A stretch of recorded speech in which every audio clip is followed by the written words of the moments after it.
Dans cette capsule, on va aller regarder la loi des lentilles minces. Je vais vous montrer un peu d'où elle vient. On ne fera pas d'exercice sur les dioptres sphériques, mais je vais quand même vous montrer d'où vient la loi des lentilles minces. Alors, dans cette diapo ici, on voit un objet qui émet de la lumière dans, évidemment, un objet réel dans toutes les directions. On regarde deux de ces rayons possibles.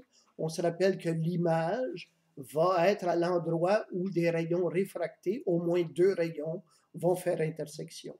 Or, on regarde un premier dioptre qui est sphérique et ensuite on reste dans le même milieu ici pour cette introduction-là.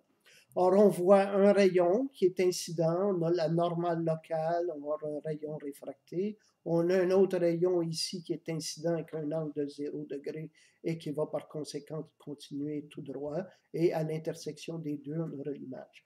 Vous reconnaissez sans doute un peu ici, et je vais aller, la loi des lentilles minces, je vais aller vous la montrer tout de suite. On aurait 1 sur P plus 1 sur Q égale 1 sur F. Et là, remarquez qu'ici, il n'y a pas d'indice de réfraction, mais surtout, il n'y a pas de sinus de l'angle. Et c'est un petit peu là où je veux vous amener. Si on appliquait la loi de réfraction, on devrait voir apparaître des sinus θ1, sinus θ2. On ne les voit pas apparaître. Pourquoi? Parce qu'on se place dans l'approximation paraxiale. Paraxiale voulant dire qu'on va prendre seulement des rayons qui arrivent très très proche de l'axe. Si ces rayons-là sont proches de l'axe, l'angle θ1 va être petit et alors on peut utiliser l'approximation paraxiale dans laquelle l'angle est égal à son sinus. Le sinus d'un angle est égal à l'angle, est égal à sa tangente lorsque l'angle est exprimé en radian. D'où la disparition des sinus de cette expression ici. Dans l'équation, dans la formule des lentilles minces, on ne voit apparaître ni les ni1, N1, N2. Pourquoi? Parce que de part et d'autre de la lentille, on va être dans l'air avec un indice de 1. Ensuite, cette expression ici, N2 moins N1 divisé par R étant le rayon de courbure du dioptre, ben, c'est cette expression-là qui serait remplacée par 1 sur F si on faisait le modèle suivant.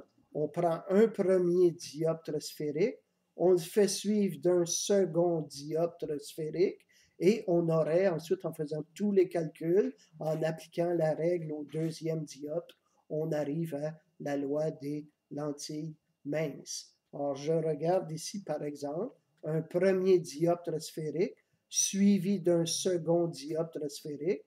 On calcule l'image du premier dioptre, on la trouve ici, et le principe important, ça va être que l'image du premier dioptre devient l'objet pour le second. Alors, vous voyez ici qu'on a des rayons divergents, on a donc un objet réel à gauche, mais ici, on a des rayons convergents. Le deuxième dioptre a un objet virtuel.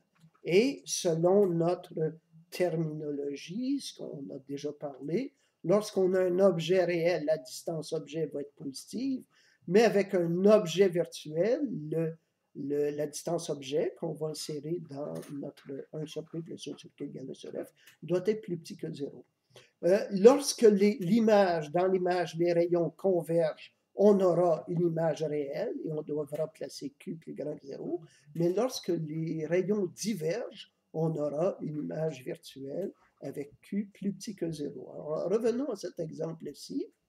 Le premier dioptre a un objet réel, donc on mettrait dans l'expression N1 sur P, on mettrait P plus grand que 0. Le deuxième dioptre, on voit bien qu'il a des rayons convergents, donc il a un objet virtuel dans le deuxième dioptre. P2, dans le deuxième dioptre, serait un chiffre négatif. Alors voici, on calcule le premier dioptre, on trouve là son Q1, c'est-à-dire là où est l'image, et la distance Q1 est toujours à partir du dioptre jusqu'à l'image. Maintenant, la distance objet du second, ça va être la distance entre son objet, et son objet, je le répète, c'est l'image du premier, son objet et le début du diode, donc le P2 sera cette distance-ci. Maintenant, P2, on voit bien ici qu'il est virtuel. L'objet est derrière la lentille, derrière le diode, mais aussi on voit bien qu'il avait des rayons convergents, donc P2 doit être négatif. La façon de le calculer, ça va être cette distance-là moins la distance de l'image, donc D ou 2R ici, moins Q1. Je vais regarder avec vous quelques points importants, la terminologie pour les lentilles minces. Alors, ce qu'on va avoir, c'est des lentilles soit convergentes ou soit divergentes. Les lentilles vont être définies par une longueur focale qui va être la distance entre le centre de la lentille et le point focal, là où des rayons convergeraient. Des rayons parallèles, on va discuter de ça plus tard, convergeraient au foyer. Cette distance-là, c'est la longueur focale. Nos lentilles minces vont être présumées symétriques, c'est-à-dire qu'elles vont avoir la même distance focale à gauche qu'à droite, de part et d'autre. Les lentilles divergentes, dans les lentilles divergentes, remarquez que les foyers objets et foyers images sont inversés. Or, dans la lentille divergente, le foyer image va être du côté des rayons incidents et le foyer objet du côté des rayons émergents.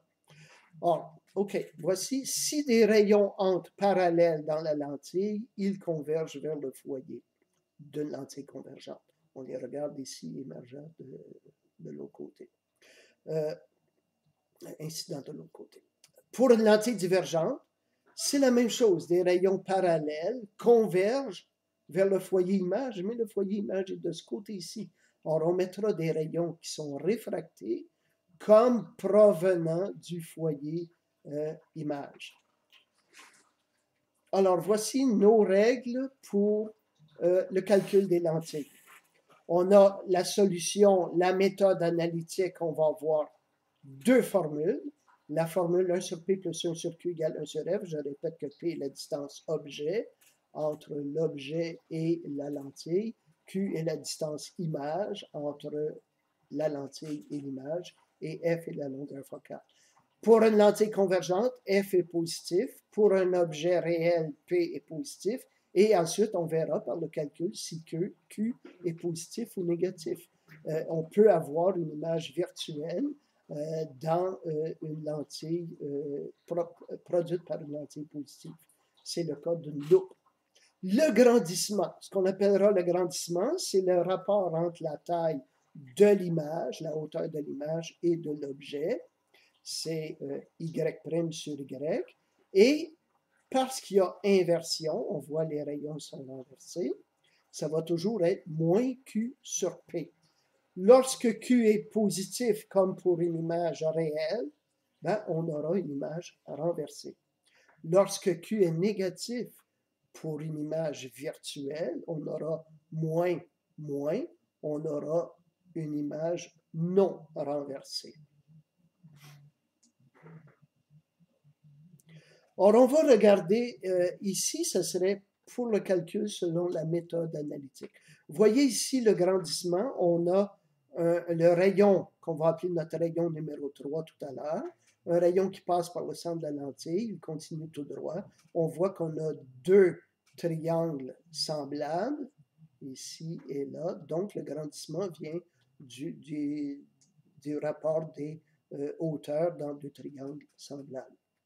On va regarder la méthode graphique pour trouver l'image des lentilles. On va faire ça rapidement. On ira regarder au moins un exercice tout à l'heure. On va donner trois rayons.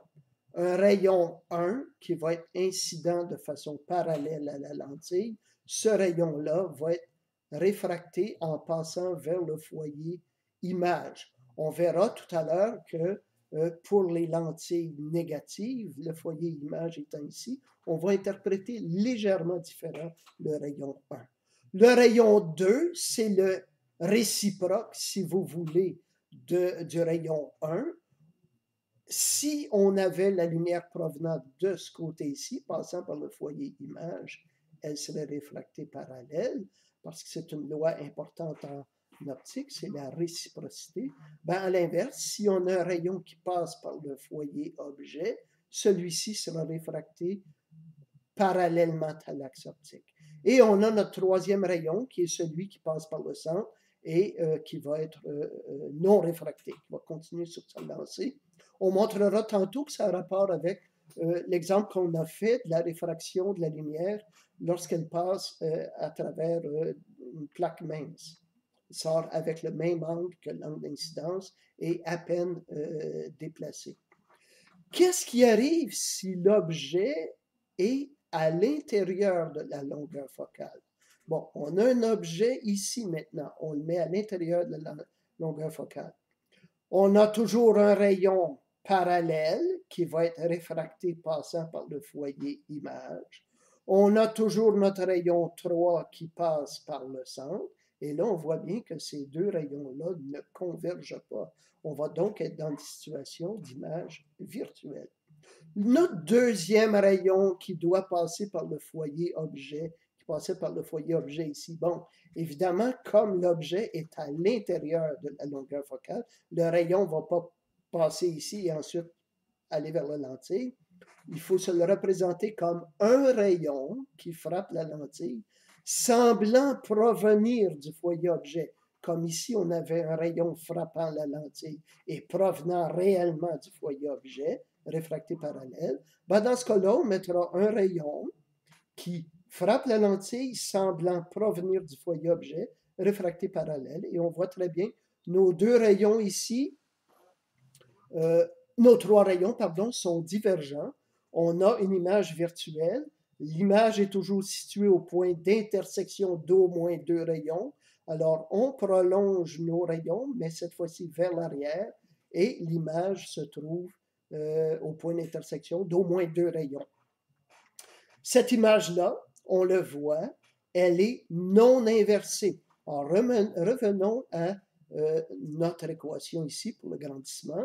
Moins Q sur P, ça c'est toujours bon, mais avec Q négatif, ça fait moins, ça fait un plus, ça donne une image non renversée. Alors, si on regarde dans la lentille, bon, les rayons physiques sont de ce côté-ci, la lumière est de ce côté-ci, mais on voit bien qu'elles ne convergent nulle part. On ne pourrait pas faire une image de ceci sur un papier ou sur un écran, mais en regardant dans la lentille, on voit l'image virtuelle. Ce sera le cas de la loupe, qui va être très importante un peu plus tard pour les instruments d'optique.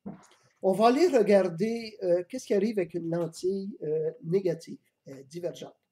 Encore là, on met un objet, on a un premier rayon qui est parallèle. Ce rayon-là est réfracté vers le foyer image, mais le foyer image est de ce côté-ci. Or, l'interprétation est légèrement différente. On a réfracté comme provenant du foyer image.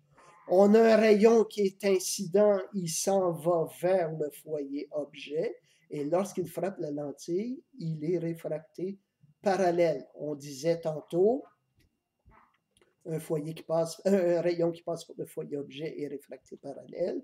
Ici, on a un rayon qui s'en va vers le foyer objet et lorsqu'il frappe la lentille, il est réfracté parallèle. Les rayons physiques, la lumière est de ce côté-ci. Encore là, on voit qu'on a deux rayons divergents, on n'aura pas une image réelle. On a un troisième rayon, toujours le même, qui passe par le centre de la lentille et on voit trois rayons divergents. La lumière est bien de ce côté-ci, mais elle ne va produire une image sur aucun écran. Il n'y aura pas d'image réelle. On poursuit les rayons jusqu'au point où ils font intersection et on trouve l'image virtuelle serait ici. Même chose pour un objet qui serait, bon, ici on voit, supposons, on va supposer qu'il y a une autre lentille ici quelque part parce qu'on voit des rayons ici physiques qui convergent. On a le rayon 1 qui est en parallèle, le rayon 2, le rayon 3. Ces rayons-là convergent. Ils ne peuvent pas provenir d'un objet réel. Ils proviennent c'est un objet virtuel. Il faut imaginer une lentille, quelque chose ici, qui fait converger des rayons vers la lentille divergente, et on fait la même chose. On a un rayon qui est incident vers le foyer objet, réfracté parallèle. On a un rayon qui est parallèle, réfracté comme provenant du foyer image, et on a un rayon qui passe par le centre, et c'est à l'endroit d'intersection de ces trois rayons-là qu'on trouve l'image. L'image, dans ce cas-ci, c'est le réel, parce que les rayons convergent. Mais l'objet était virtuel. Il était situé quelque part ici, derrière donc la lentille. On va regarder ensemble un cas d'une combinaison de deux lentilles. Ça, c'est nouveau pour vous. Vous n'avez pas fait ce genre de choses-là au secondaire. Et évidemment, les systèmes de deux lentilles sont extrêmement importants. Ils sont à la base de deux ou plusieurs lentilles. Ils sont à la base de à peu près tout ce qui est utilisé dans les caméras, dans les microscopes, les télescopes, les lunettes astronomiques, nommez-les, toutes les possibilités. Et même votre œil est un système de deux lentilles. On en parlera tout de suite après, dans une autre capsule. La cornée et le cristallin, plus une troisième lentille éventuellement si vous portez des lunettes. Donc, les systèmes optiques comportent en général plus de lentilles. On va regarder ici l'exemple 6.7. On a deux lentilles. Bon, il nous donne une distance D entre les lentilles. Il nous donne la longueur focale de chacune des deux lentilles. C'est une longueur focale négative, lentille divergente, positive ici. On place un objet à une certaine distance de la première lentille. Bon, j'aime pas beaucoup cette représentation-là de façon générale. On représente la lumière circulant de gauche à droite, mais ici, l'auteur a voulu nous mélanger un peu, et il fait partie de la lumière de droite. Donc, on a un objet réel ici. On voit deux rayons qui ont été choisis, les plus faciles. Un premier rayon qui passe par le centre de la lentille, et un second, le rayon numéro 1 qui est incident parallèle à l'axe optique et qui va être réfracté comme provenant du foyer image, qui est toujours du côté de l'objet pour les lentilles négatives. Et ce deuxième rayon-là, on voit bien que les rayons physiques, là où est la lumière, on voit bien que ces deux rayons-là divergent. Donc, la deuxième lentille aurait un objet virtuel. Et il faudra que le P2 soit négatif. On va voir comment le calculer tout à l'heure. Cet objet virtuel-là, c'est quoi? C'est l'image de la première lentille. On se rappelle, ça va toujours être le cas. L'image de la première lentille devient l'objet pour la seconde lentille. Or, où est cette image-là? Ben, on prolonge les deux rayons physiques ici et on trouve que l'image I1 de la lentille 1 est une image virtuelle de ce côté-ci. Cette image-là devient l'objet de la seconde, va donc être à l'origine d'au moins deux rayons principaux allant vers la deuxième lentille. On va prendre un de ces rayons-là comme étant, il y a une infinité de rayons évidemment. On va en prendre un qui est incident de façon parallèle à la deuxième lentille et qui sera réfracté vers le foyer image de la deuxième lentille. On va prendre un rayon qui passerait par le foyer objet de la deuxième lentille et dont on sait qu'il sera réfracté parallèlement à l'axe optique, et l'intersection de ces deux rayons-là nous donnerait la deuxième image. Donc le P2 serait cette distance-ci entre la lentille et son objet, et le Q2 serait la distance entre la lentille et son image. On vient de dire que les rayons sont divergents ici. Par conséquent, le deuxième lentille doit avoir un objet réel. J'ai peut-être dit virtuel tout à l'heure. Les deux rayons sont divergents ici, donc la deuxième lentille doit en avoir un objet réel. Son P2 doit être positif. Comment allons-nous le calculer? La chose qu'on va faire, on sait que cette distance-là, c'est la distance D entre les lentilles, et à quoi on rajoute cette distance-ci qui est là où se trouve l'objet, c'est-à-dire l'objet de la deuxième lentille étant l'image de la première. Or, si on fait D moins Q1, on va toujours avoir le bon signe. D moins Q1, mais Q1 étant un chiffre négatif, ça va donner D moins quelque chose et ça va nous donner la bonne distance à mettre pour P2. Et ensuite, on va appliquer la formule des lentilles. Je vais aller voir avec vous la façon analytique. On vient de regarder la façon graphique pour calculer, mais on va aller regarder la façon analytique. Et je vous signale que dans l'examen, il y aura au moins un exercice dans lequel vous devrez faire les deux, résoudre un système de deux lentilles des deux manières, graphiquement et analytiquement.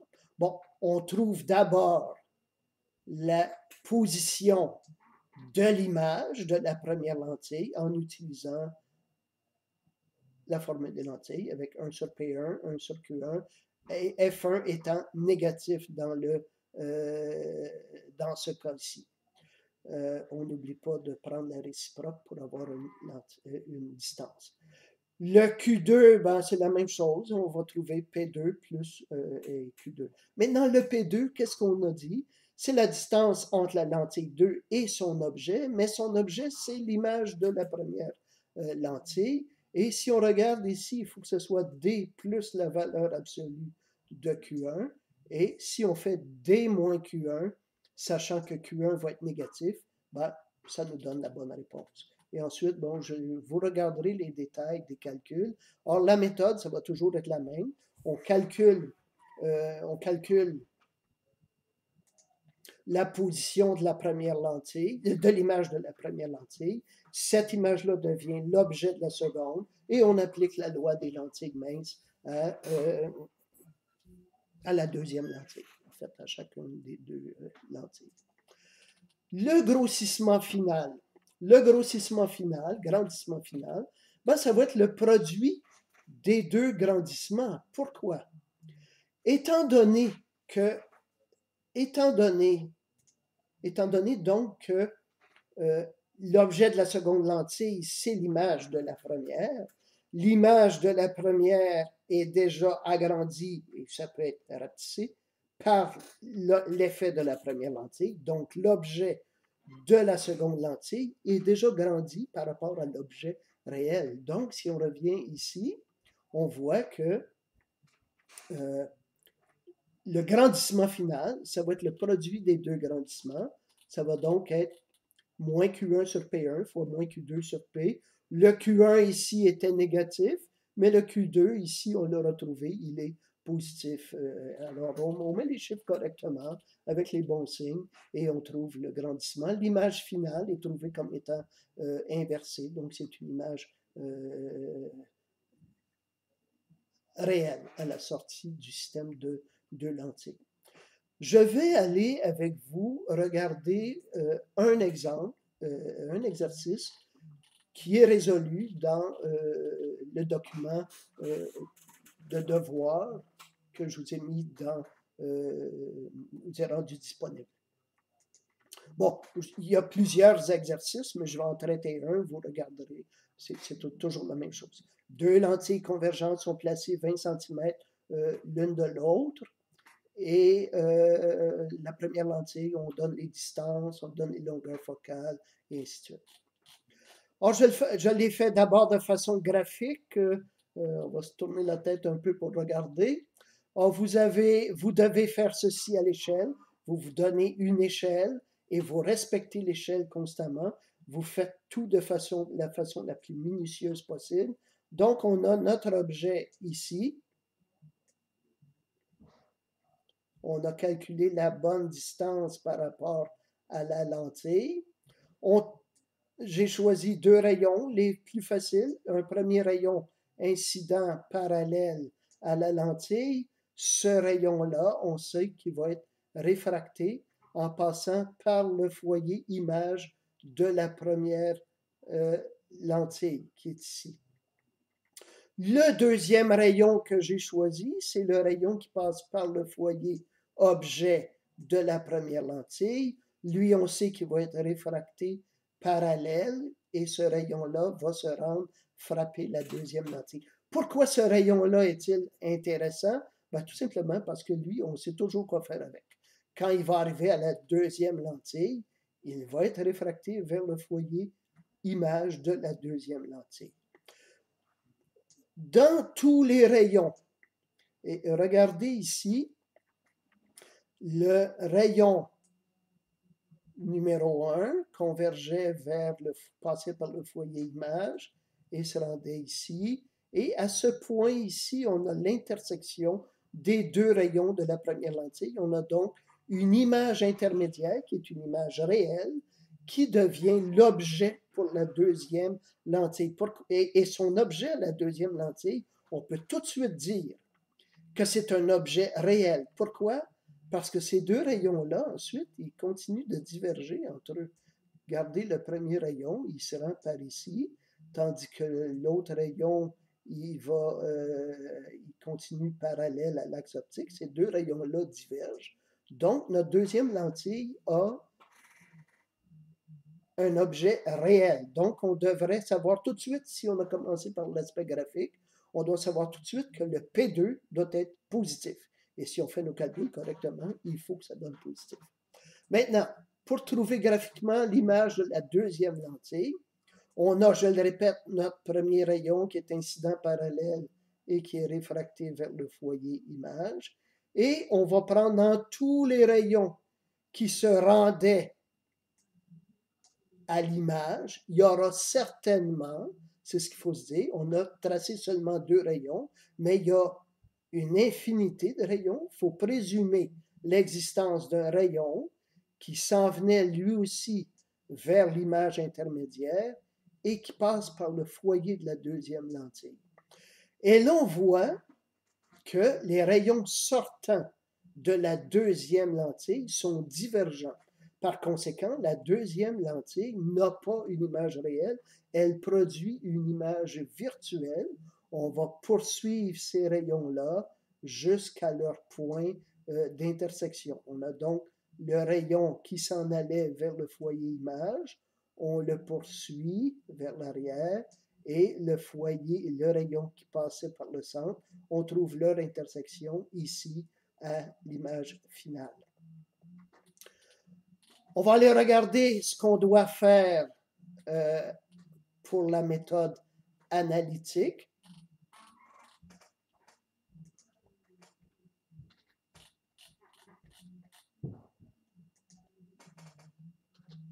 Bon, pour la méthode analytique, ben, on sait qu'on doit résoudre 1 sur P1 plus 1 sur Q1 égale 1 sur F1 pour trouver la position de l'image Q1. Il est à 15 cm à droite de la première lentille. Le chiffre est positif. C'est une image réelle. C'est ce qu'on avait trouvé graphiquement. Graphiquement, on devrait trouver que l'image intermédiaire, qu'on a vu tout à l'heure, devrait être à 15 cm en appliquant notre facteur d'échelle, devrait être à 15 cm de la première lentille. On calcule le grandissement qui est moins Q1 sur P1 fois Y1. On devrait avoir l'image intermédiaire inversée, moins 0,5 cm. On calcule le P2.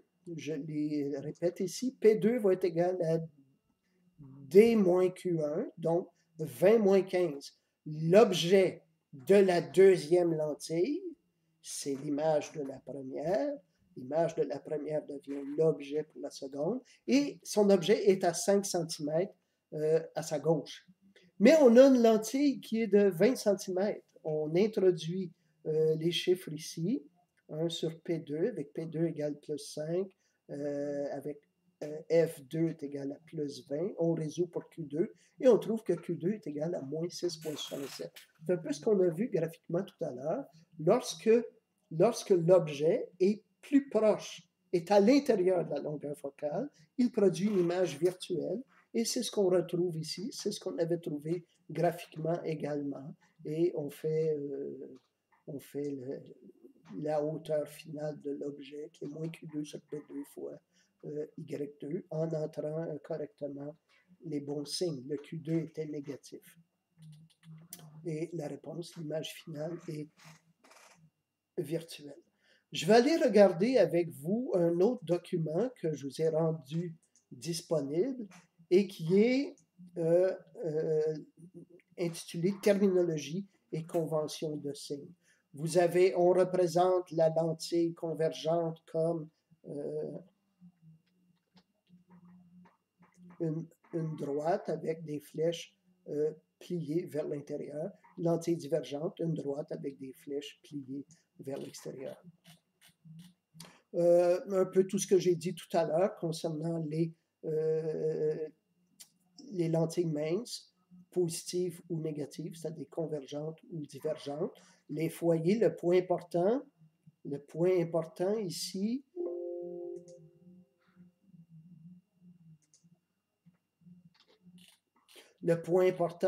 c'est que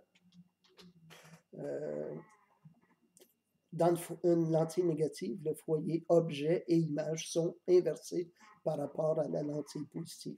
Lentille positive, le foyer objet est du côté des rayons incidents et le foyer image de l'autre côté. Lentille négative ou divergente, le foyer image est du côté de l'objet, du côté d'incidence des rayons, et vice-versa pour le foyer objet. Je répète ici un peu tout ce que j'ai dit. Vous avez ici la technique 6.2 qui explique les trois rayons principaux qu'on a déjà vus. C'est des choses que j'ai déjà discutées, qui sont toutes condensées sur ces quelques pages-là de ce document-là. La convention de signes, si on l'applique correctement, nos calculs vont donner l'image, si elle doit être négative, elle doit être négative, si elle doit être positive, elle doit être positive. Je vais aller discuter avec vous un tout petit peu la signification que peuvent avoir nos trois rayons principaux. On dit souvent que le rayon principal 1, qui est parallèle à l'axe optique, on dit souvent que c'est comme s'il venait de l'infini. Pourquoi dit-on ça? Imaginez un cas très particulier dans lequel j'ai une lentille ici dans mon laboratoire avec laquelle je regarde le Soleil. Mais le Soleil est à 150 millions de kilomètres. Le Soleil émet des rayons dans toutes les directions.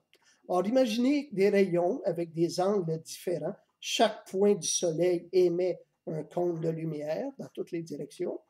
Quels sont les rayons qui vont se rendre à ma toute petite lentille? Mettons qu'en fait, elle est énorme, je lui ai donné un diamètre de 50 cm, une grosse lentille. Même à ça, les seuls rayons qui vont pouvoir se rendre à ma lentille, c'est ceux qui sont presque tous parallèles. Les autres qui ont divergé un tant soit peu, au bout de 150 millions de kilomètres, ils ne rentrent pas dans ma lentille. Quand on fait le calcul, on voit que la différence d'angle est inférieure à 10 à la moins 11 degrés. Or, c'est ce qu'on veut dire quand on parle de rayons parallèles semblant provenir de l'infini. C'est exactement ce qu'on veut dire. Or, si on introduit ça dans notre équation des lentilles avec P tendant vers l'infini, on trouve 1 sur Q égale 1 sur F, et on trouve Q égale F. Par conséquent, des rayons incidents parallèles ou provenant de l'infini vont converger vers le foyer principal. En fait, on se sert de ça en laboratoire. On n'aura pas l'occasion de faire cette expérience-là. On se sert de ça en laboratoire. Si on ne connaît pas la longueur focale d'une lentille, on place un objet aussi loin que possible et on trouve son image, et l'image va être l'image formée par la lentille. L'image va être à peu près à la longueur focale de la lentille. Le rayon principal numéro 2, c'est la réciproque du rayon 1. Si on renversait les rôles et qu'au lieu d'avoir un rayon incident de façon parallèle, convergent vers le foyer image, si on renversait la provenance de la lumière et qu'on avait la lumière venant du foyer image, elle serait réfractée parallèle. Donc, le rayon numéro 2, c'est la réciproque du rayon numéro 1. Et ça voudrait dire, si on mettait l'objet, la lumière semblerait provenir du point focal, ben on met P égale F, et voyez ce que ça donne. Ça donne 1 sur Q égale 1 sur F moins 1 sur F égale 0. 1 sur Q égale 0, ça veut dire qu'en prenant la réciproque, Q tend vers l'infini, ce qui veut dire qu'un rayon incident par le foyer doit être réfracté parallèle. L'image se formerait à l'infini. En fait, ce serait une autre façon d'évaluer, d'estimer la longueur focale d'une lentille. C'est on rapproche l'objet jusqu'à et on verrait l'image s'éloigner. Et lorsqu'on est dans une situation où l'image semble se former à l'infini, ben on saurait que l'objet est placé à peu près à la longueur focale de la lentille. Le rayon principal numéro 3, celui qui passe par la lentille et dont on prétend qu'il va continuer sans être réfracté. Rappelez-vous ce qu'on a fait avec une plaque mince. On a montré que le rayon sortirait avec le même angle, donc apparaîtrait comme non réfracté. Et la distance, la déviation, le déplacement latéral, ben, serait minime. On avait parlé d'à peu près 1 mm, et il serait d'autant plus minime que la lentille est présumée être mince. Ce rayon 3, on va y revenir plus tard quand on va parler du champ de vision d'une lentille. Et ici, je vais revenir à nos diapos. Ce rayon principal 3, il va être important pour nous parce que comme il est non réfracté, il va nous permettre de dire un objet de telle hauteur va apparaître à telle hauteur dans l'image, et on pourra dire, étant donné un certain détecteur, quel est le plus grand angle qui peut être capturé par cette caméra ou ce détecteur. On va revenir à ça dans une prochaine diapo, dans une prochaine capsule. OK, on arrête ceci. La prochaine capsule va porter sur l'œil humain.